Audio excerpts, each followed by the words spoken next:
Hey guys, and welcome back to Miller RC. Today we're going to be talking about our Sig Somethin Extra that we converted to electric conversion. This is normally meant for a Glow 46 size motor, 2-stroke, but we saw this kit used and we got it, and it was partially built. All we had to do was pretty much cover it up and then put our electronics in. It was ready to go. So it's a pretty nice deal. And that's what this is. This is the kit, not the ARF. The kit you have to build up fuselage and then cover it yourself, so that's what the kit does, and that is what this one is. So let's go ahead and get started on what we have in the airplane.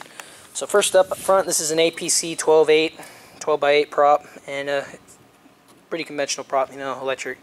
Nothing too special there. It's been seen before. As for the motor, this is a Turnigy SK3 Aerodrive, 3542 right there, and that's got an 800 kV rating. It pulls this airplane around pretty good. I was actually surprised. With 4-cell with this prop, I think I'm doing almost 700 watts. I think it was like 680 or something. And it doesn't pull it vertical, but it pulls it up quite a bit. So maybe a little bit bigger or a little bit higher kV would do.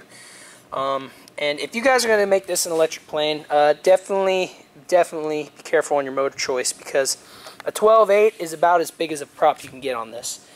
And as you know, electric motors can swing bigger props than Glow engines, so probably want to go a little bit higher on the kV than normal, just so you can keep the prop size down.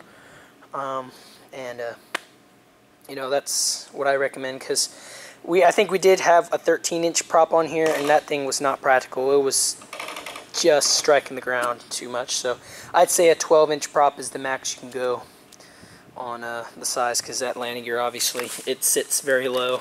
That airplane is it's almost level, just sitting on the ground. So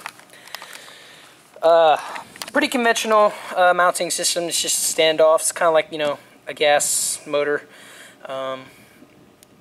We got some bolts here with some aluminum tubes, and we got nuts on the back just to hold it on, and that seems to work pretty good. And then down there's the lead weight that we had to add to get it to balance out properly. So nothing too major there, pretty normal. The spinner, I think, is like a 2.5, 2.25, somewhere around there. I'll leave the specs or a website where you can get this airplane for yourself. If you guys are interested, it'll probably tell you there. So I'll leave a description for what I don't know. Anyway, let's go ahead and take a look at the battery hatch right here. This is supposed to come off. It's in the plans, or it's in the kit. It's built in. It's got a magnet there, pull tape, pretty basic front dowel to keep it in place. Right here's the battery bay. As for batteries, I'm running 4-cell 4000s, or 4-cell 2800s to 4000s. That's what I've been using, and you could probably go anywhere in between. Yeah, as long as it balances out, it ought to work pretty good. I obviously get a little shorter flight times on the 2800, but I do make the airplane a little lighter, which I do notice improves the aerobatic characteristics just a little bit. So, and then down there, the ESC is an Aerostar 60 amp ESC, pretty basic, nothing new or anything. So just an Aerostar 60 XT60 connector, pretty basic. So that's what's under the front hatch.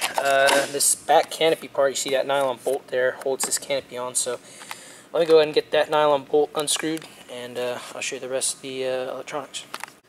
Alright, well, we got the back hatch off now. We'll go ahead and take a look at that. It's pretty self-explanatory. As I said earlier, it just holds on with a nylon bolt, and there's a wooden dowel to align it with the hole back there so you get it on straight. So for the control system, it's pretty basic. You got the receiver here. This is going to one of those Admiral they're pretty new, Admiral Motion RC DSMX receivers. Pretty basic, 6-channel. Nothing special about it. So that's the receiver. Up here or down here we have the tail servos, and we're running both Futabas on those. So you can see the one is a Futaba S3003, and then this one here is a Futaba S3102 micro servo. Yeah, to be honest with you, this kit is probably about 20 years old. and back in the day, standard servos I think were the only servos you could buy. So now that we have more powerful, more micro servos, this kit probably could fly fine on high torque micro servos all day long. So this is actually a pretty high torque. It does like 64 ounces of torque on 6 volts, which I think the ESC is doing 5.5 volts. So, and then this right here is probably the most standard receiver that we see nowadays, if you tell the S3003. But it centers great and it has enough torque for the job, so that's what we used. One thing we did do differently is the wing mounting system. They want you to hook it around with rubber bands. They provide these little hooks and you wrap rubber bands around it to secure the wings. And I guess that works alright. But we wanted to do a little bit different way. We actually kind of took the idea from the Extreme Flight 60-inch series, the newer Extreme Flight 60-inch series. And we use these wing mounting tabs. And it's basically just a tab that we glued onto the wing. I'll show you. I'll cut to the video and show you the actual wings, wing mounting system that we have on there. But we just have this socket head screw just going through. There's a blind nut under there, and it's pretty strong. It ain't going anywhere. We stress tested these mounts, and they work pretty good. So yeah, it's a pretty nice modification we think we did. I don't know, we just didn't think the rubber bands was the nicest idea.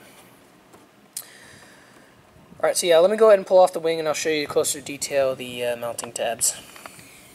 Alright, now that we're looking at the wing, we can go ahead and see our mounting tab. See, it's pretty basic. We just cut a slot and gooped it all full of epoxy. Our slot wasn't the nicest cut, but there might be some catching tabs on the back possibly. I don't know, I wasn't the one who technically built this, but there's our mounting tab. There's a wing tube, wing tube sleeve for the wing. You know, basic exit of the servo wire. For aileron servos, we're running high-tech 225 ball bearing servos, Mighty Minis. These are mini servos. They're not quite micro, but they're mini servos, and they work pretty good. You know, once again, I don't think this model is ever going to need standard servos now that we have high torque mini micro servos, and it works pretty good. We use the linkage, control horn linkage setups that the kit included in it. Works pretty good. So yeah, that's the way we mounted the wings. Okay guys, so that's basically all the electronics that we have in the airplane, and just kind of wanted to show you you know, what we put in the airplane. So next up will be the flight. So thanks you guys for watching MLRC, and tune in next time. Alright, well, let's see what she can do.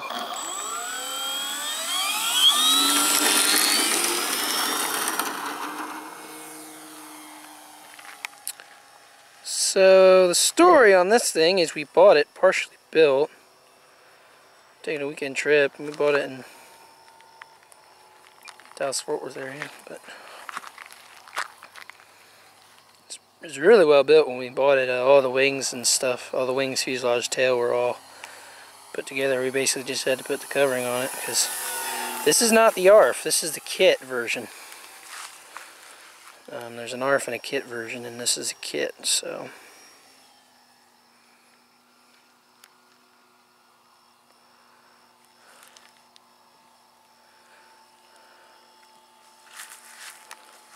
I haven't flown this plane very much. The other guy here, it's his model, so he has more opinions on it. So what do you have to say? It flies inverted, probably the best out of. Yeah, it actually. That's what it would do best.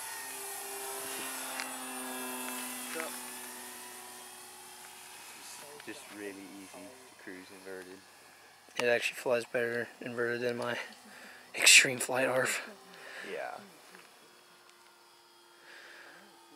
So inverted is really easy. Knife edge is not. You can't do any knife edge. There's so little side area on the fuselage. And the tail surfaces, I'll be honest, the control surfaces aren't the largest. Yeah, so sadly knife edges aren't possible. I would very well consider this a sport model. I wouldn't consider it a 3D, but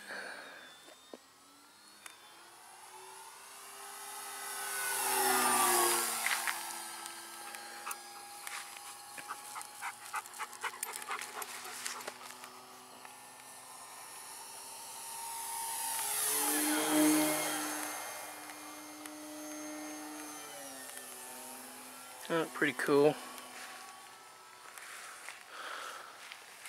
Gotta find you again here. Okay.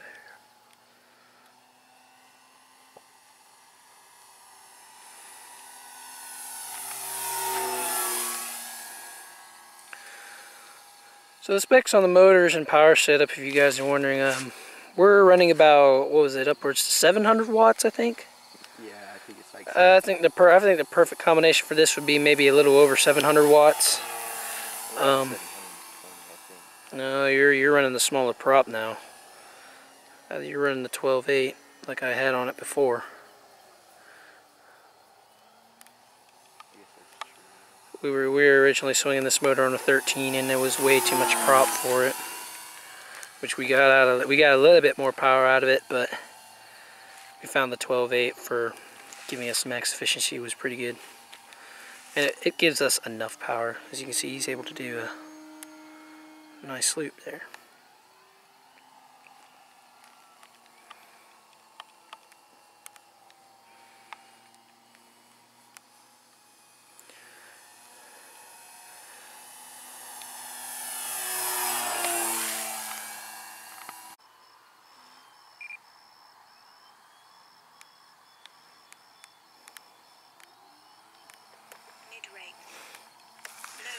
Spinning it around just a little bit.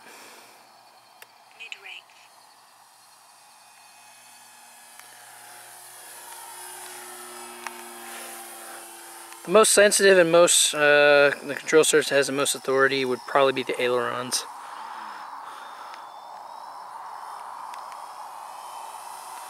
In our experience anyway. We did try to build it a little lighter. We knew we weren't going to be flying super hardcore, so we put some mini servos in the ailerons and did micros in the tail.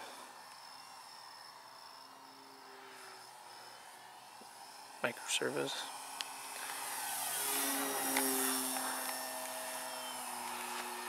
And we haven't had a problem with torque yet, so I don't think this thing would honestly ever have a problem with torque. Just isn't wild enough to induce any problems with blowback or anything.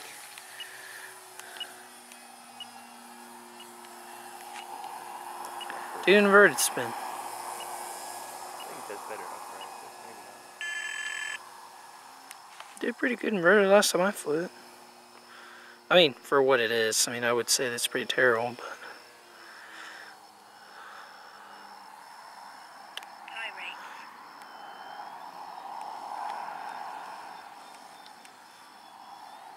That's a little bit better. Right. Kind of threw off the camera guy there.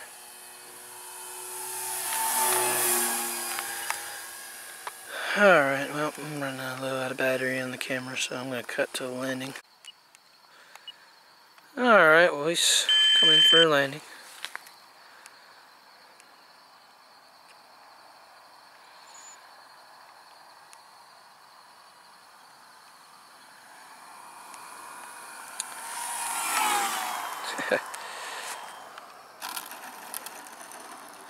Into the grass there. This thing with its such large wing area, it's got such wide wings, it literally just floats into landing. It's got so much wing area. It'll get pretty slow without it stalling, surprisingly for how heavy it is, but that wing area just keeps it going.